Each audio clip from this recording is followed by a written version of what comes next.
बिस्मिल्लाहिर्रहमानिर्रहीम। आबादगार दोस्तों, नवाब शाह 60 मील जी लोकेशन ते आहियूं। आबादगार दोस्तों, असां काफ़ी कोशिशि कंदा आहियूं त आबादगारनि खे पंहिंजी कणिक जे बारे में ॿुधायूं।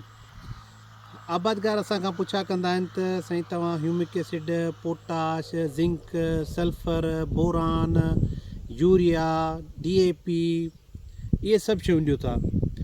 असांजी हिकिड़ी गुज़ारिश आहे त ॾिसो आबादगार दोस्तों, असां पंहिंजे हिसाब सां ख़र्चु कंदा आहियूं न। जेको टोटल ख़र्चु आहे ज़मीन ते फ़ी एकड़ ते, कणिक जे फ़ी एकड़ ते, असां उन खां चऊं था त 15 खां 20 हज़ार मथे ख़र्चु कयूं, ॾिसूं असांखे छा थी एवरेज अचे। ठीकु आहे। हाणे जेकॾहिं असां पोटाश बि ॾिनो आहे, ह्यूमिक एसिड ॾिनो आहे, ज़िंक ॾिनो आहे, सल्फर ॾिनो आहे, उन जा फ़ाइदा आहिनि। पर जेकॾहिं असां टाइम ते कणिक पोखियूं था तॾहिं फ़ाइदा आहिनि।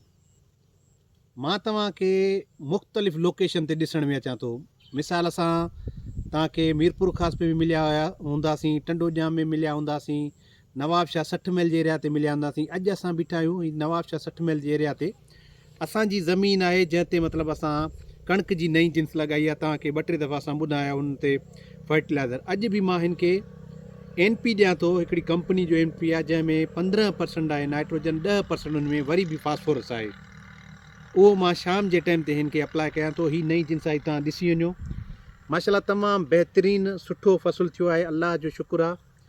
ऐं हीअ असांजो फ़सुलु असां ॿिज जे तौर ते पंहिंजे ज़मीनदारनि सां, हींअर सां जेके ज़मीनदार असां सां राब्ते आहिनि उन्हनि खे ॾींदासीं।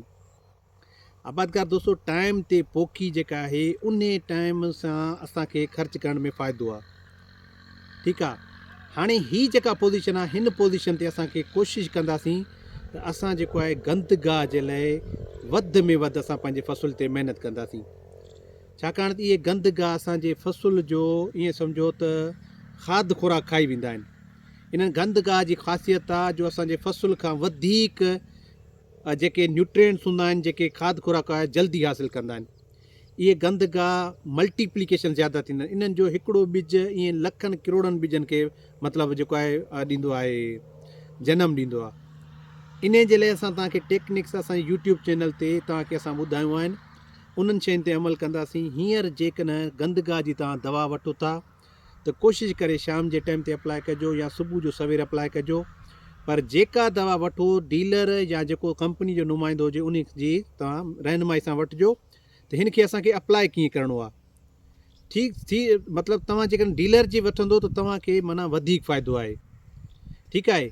इहे शयूं करण सां असां जेकॾहिं मिसाल सभु शयूं मां चवां थो 15 खां 20 हज़ार वधीक ख़र्चु करण सां मां जेकॾहिं 15 या 20 मण वधीक पैदावार या 12 मण 10 मण वधीक पैदावार खणण में कामयाबु थो वञा, अल्हम्दुलिल्लाह मुंहिंजी कामयाबी आहे। इन में छा थींदो त असांखे उन्हनि मतिलबु जेकॾहिं 3500 रुपया अघु आहे, 10 मण खयासीं वधीक त बि असांखे फ़ाइदो आहे। उन खां अलावा बोह जा 10 मण वधीक ईंदा। ठीकु आहे। साॻी महिनत थींदी असांजी। हींअर लाज़मी असां सम्झूं था त आबादगारनि वटि एतिरो न आहे। आबादगार ॿुॾतर जो शिकार आहे। असां पंहिंजी ॻाल्हि था कयूं, पर जेका आबादगारनि जी सूरत हाल उहा बिल्कुलु जेको आहे मुख़्तलिफ़ आहे। आबादगारनि वटि हिकिड़े एकड़ करण जे लाइ ईअं सम्झो हरनि जा पैसा कोन्हनि को। इन जेके असां गवर्नमेंट जे हारी कार्ड या सब्सिडी प्रोग्राम जे पोयां एतिरा परेशान थिया आहियूं, इन जा ॾाढा ग़लति इम्पैक्ट पवंदा आहिनि। हींअर हारी कार्ड जे सब्सिडी प्रोग्राम जा गवर्नमेंट पंहिंजी तरफ़ां कोशिशि कई आहे ऐं कुझु आबादगारनि खे टाइमली या मतिलबु ईअं सम्झो 15 नवंबर ताईं पेमेंट मिली वई आहे। पर हिकिड़ो जेको इहो प्रोग्राम हुयो ईअं सम्झो त थोरो डिस्टर्ब थी वियो। उहा गवर्नमेंट ॼाणे थी या आबादगार जेके हुया असांजे चवण ते जन आबादगार कणिक लॻाए उन्हनि ते असां सलाम था पेश कयूं। हीअ जिन्स हाई यील्डिंग आहे।